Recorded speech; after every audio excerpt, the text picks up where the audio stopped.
진압을 시도합니다. 하지만 불길은 쉽게 잡히지 않죠.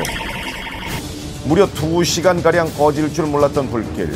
컨테이너에서 시작된 불은 옆에 있던 하우스 3동까지 모조리 집어삼켰습니다.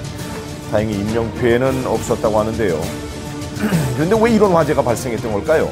그러게요. 그 당시에 바람도 불었고 또 인하우스 보온 덮개다 보니까 연소 확대가 상당히 빨랐습니다. 그 화재 조사팀에서 조사한 결과 아마 전기 쪽에서 많은 걸로 추정은 되는데 정확하게 물증을 찾지 못해가지고 원인 미상으로 처리된 걸로 알고 있습니다.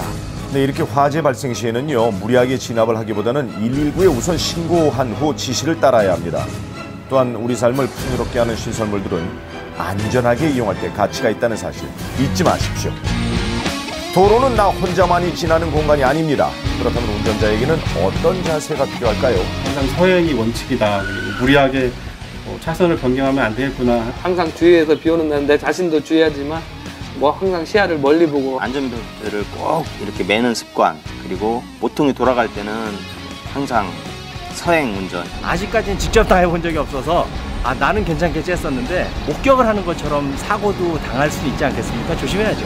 네, 그렇습니다. 차는 운전자를 닮는다고 합니다. 운전자의 평소 습관이 차에 고스란히 묻어나기 마련인데요. 여유와 배려가 배어있는 운전 습관은 차량을 보다 안전하게 길들입니다. 자, 여러분 오늘도 안전운전 하시길 바랍니다.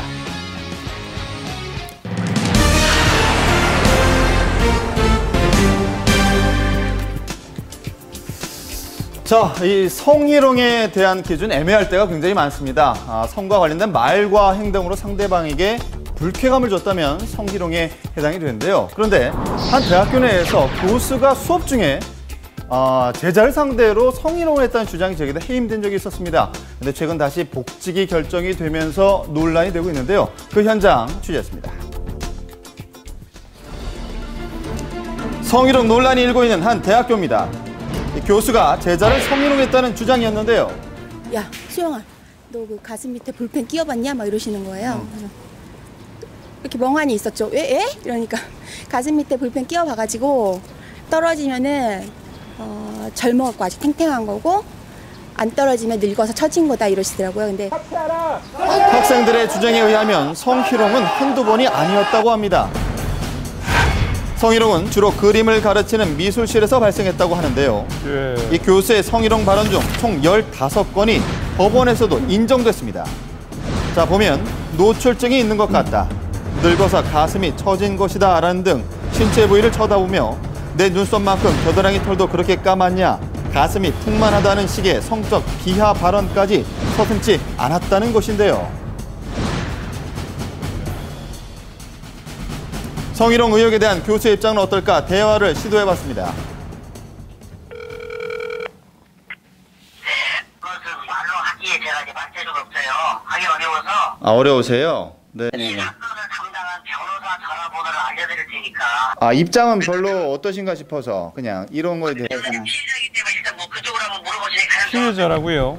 네, 이 교수의 담당 변호사를 만나 이야기를 들어봤습니다. 예. 조목조목 학생들의 주장을 반박했는데요. 그 부분은 교묘하게 수업 시간에 얘기했던 미학적 관점의 내용들을 교묘하게 꼬아서, 그러니까 빼거나 보태서 마치 성희롱인 것처럼 만든 것입니다.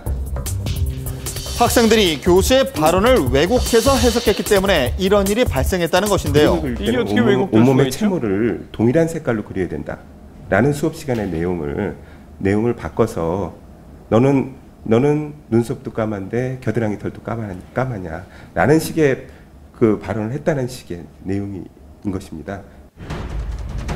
여학생의 가슴 밑에 볼펜을 끼면 신체 노화 정도를 알 수 있다고 했던 교수. 그 발언은 어떤 의도였을까요? 여성의 가슴이 볼펜으로 껴서 떨어질 정도 되면, 그러니까 나이가 어느 정도 중년 이상이 된 그 나이를, 그림에는 나이도 묘사되는 거 아닙니까?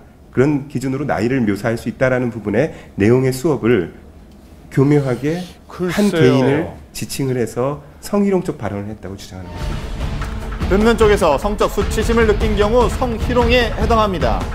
불쾌감을 느꼈다는 학생들과는 달리 수업의 일환이었다고 말하는 교수 측. 아니, 생각을 해보십시오. 미술을 공부하는 사람들, 나체도 보고 해부도 하고 성행위에 관련된 그림도 그립니다.